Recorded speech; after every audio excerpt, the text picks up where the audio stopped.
Hello everyone, so welcome back to my channel. आज मैं आप लोगों को एक हॉरर स्टोरी सुनाने वाली हूँ। एक नहीं, एक और हॉरर स्टोरी सुनाने वाली हूँ। और अगर आप मेरे चैनल पे न्यू हो तो आपको मैं बता दूँ, मैं यहाँ पे हॉरर स्टोरीज अपलोड करती हूँ, डरावनी से डरावनी। तो अगर आप इंटरेस्टेड है तो वीडियो को लास्ट तक देखना। और या चलो शुरू करते हैं, लेट्स स्टार्ट। कुछ परछाइयाँ ऐसी होती है जो हमें दिखाई तो नहीं देती अपनी आंखों से, लेकिन महसूस ज़रूर होती है।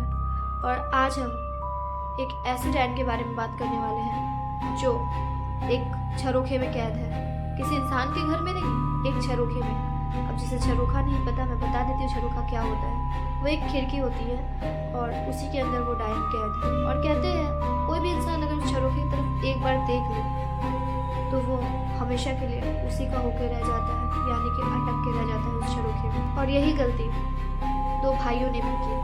तो चलिए कहानी को शुरू करते हैं। राजस्थान के एक सुनसान गांव खेरपुरा में एक हवेली थी, शाह की हवेली, जो बरसों से बंद थी। टूटती दरकती दीवारें और बीचों बीच एक लकड़ी का झरोखा जो कि बहुत अजीब था। लोग कहते थे कि उस झरोखे के पीछे से कोई देखता है, लेकिन कभी दिखता नहीं। रात होने के बाद लोग का मानना था कि वहाँ एक डायन रहती थी जो झरोखे के पीछे से सबको देखती थी, लेकिन कभी खुद पूरी नहीं दिखी।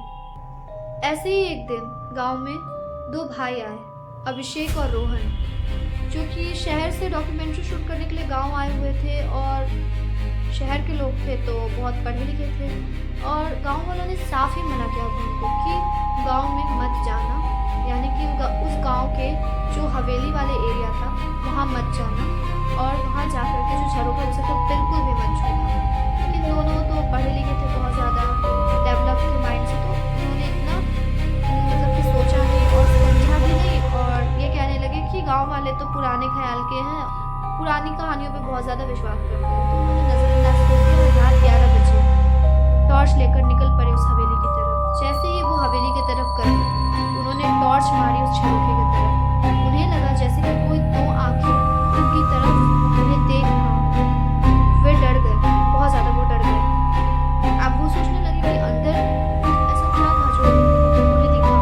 जैसे ही उन्होंने दोबारा टॉर्च मारी तो अंदर से जैसे कुछ खिसने की आवाज़ आई।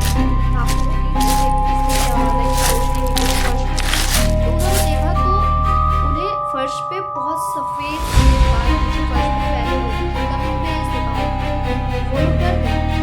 उन्हें सोचने लगे ये क्या है, और वो लोग पीछे हट गए। जैसे वो लोग पीछे हटे एकदम धीमी सी आवाज़ आई, कौन आ रहा है मेरे घर।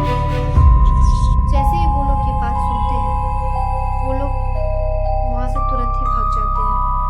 अगले दिन फिर वो प्लान बनाते हैं कि इस बार हम डॉक्यूमेंट्री शूट करके जाएंगे और इस राज का पर्दा उठा के रहेंगे कि वहाँ कौन है।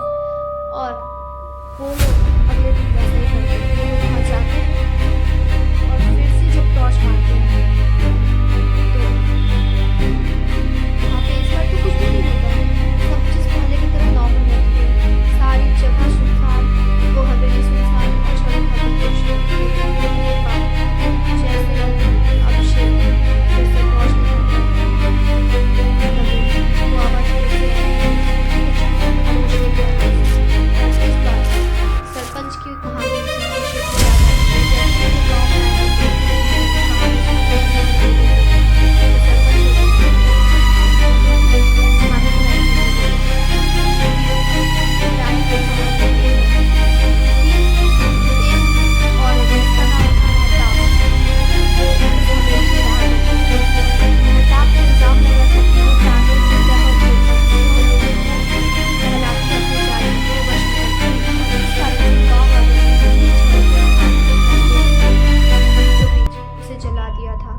लेकिन मरते मरते मेहताब ने श्राप दिया, जो भी इस झरोखे में झांकेगा वो सदा के लिए मेरा हो जाएगा।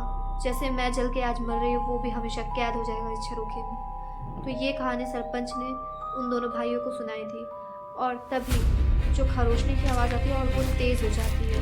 और इस बार सिर्फ उन्हें नाखून और बाल ही नहीं दिखे, बल्कि पूरा एक चेहरा दिखा जो पूरा अंदर धंसा हुआ था। आंखें काली पड़ चुकी थी और चेहरा पूरा फटा फटा सा था। और वो कहते हैं क्या तुम वही झरोखे की डायन हो? तो वो डायन कहती है, हाँ मैं वही झरोखे की डायन हूँ, और अब तुम भी यही के होके रह जाओगे हमेशा हमेशा के लिए, क्योंकि जो मेरे पास आता है, जो मेरे जाल में फंस जाता है, वो कभी भी लौट कर नहीं जा पाता, कभी भी नहीं। और इस बार रोहन और अभिषेक ने फैसला किया था कि वो तो डॉक्यूमेंट्री शूट करके ही जाए। और सरपंच ने एक और बात कही थी, जो भी उस डायन की आंखों में दिखेगा वो झरोखे में कैद हो जाएगा। और अभिषेक के साथ ऐसा होता है कि वो टॉर्च मारते मारते उस डायन की आंखों में देख लेता है। तभी अभिषेक कहता है कि नहीं नहीं, मुझे नहीं देखना, उसकी आंखों में मैं नहीं देख सकता, वरना मैं उसका ही हो जाऊंगा, मैं इस झरोखे में कैद हो जाऊंगा, मैं नहीं देख सकता उस आंखों में। तभी उसका भाई रोहन बोलता है, भाई तू पीछे चल। जैसे वो अभिषेक को खींचता है, रोहन अभिषेक को जैसे खींचता है, अभिषेक बिल्कुल भी उसके तरफ नहीं आ रहा था, बिल्कुल भी अभिषेक उसकी तरफ खींच नहीं रहा था। जैसे लग रहा था कि कोई इनविजिबल ताकत उसे अपनी तरफ खींच रही है, उस झरोखे की तरफ खींचे जा रही है। और रोहन हार जाता है। जैसे ही रोहन हार जाता है, यानी कि उसका भाई अभिषेक जो था वो खिंच चुका था उस डायन की ओर, और उसकी आंखें पूरी सफ़ेद पड़ चुकी थी। इसका मतलब वो उसके वश में था, पूरी तरह से वश में था उसके, और अभिषेक उसके वश में हो चुका था। ये बात उसके भाई रोहन को पता चल चुकी थी। वो भागते भागते गांव गया, गांव वालों को पकड़कर उसने लाया कि मेरे भाई को बचा लो, प्लीज़ मेरे भाई को बचा लो, उसकी कोई गलती नहीं थी, हम तो डॉक्यूमेंट्री शूट करने आए थे, हमें इस चीज़ से मतलब ही नहीं, हम क्या करेंगे यहाँ रहकर, प्लीज़ मेरे भाई को बचा लो, प्लीज़ मेरे भाई को बचा लो। वो बहुत गिड़गिड़ाया, बहुत ज़्यादा रोया। उसके बाद गाँव वालों ने बोला हमको, सरपंच ने कहा, हमने तुम्हें मना किया था लेकिन तुमने हमारी बात नहीं सुनी, हमारी बात काट कर तुम उस हवेली में गए, डॉक्यूमेंट्री शूट करने के लिए अपनी जान पर खेल कर गए तुम लोग। अब इसकी कीमत तो तुम्हें चुकानी पड़ेगी, लेकिन फिर भी हम तुम्हारी मदद करेंगे, हम तुम्हारे लिए खड़े हैं। और वो लोग जाते हैं और मंत्र जाप करते हैं उस डायन के सामने, लेकिन अभिषेक कहीं नहीं मिलता।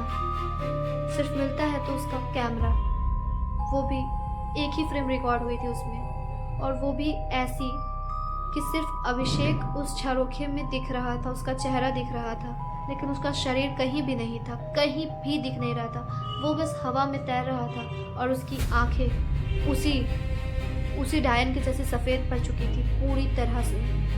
अब इसका मतलब ये था कि अभिषेक कभी वापस लौट कर नहीं आने वाला था। और रोहन उस दिन के बाद से वो गांव छोड़कर हमेशा हमेशा के लिए चला गया। लेकिन अभी भी, आज भी रोहन कोई भी खिड़की, दरवाज़ा या झरोखा देखता है तो कभी भी उसमें इतनी हिम्मत नहीं होती कि उसके अंदर झांक के देखे, क्योंकि उसे पता है कि झरोखे वाले डायन आज भी उस झरोखे में कैद है और किसी भी इंसान का इंतज़ार कर रही है।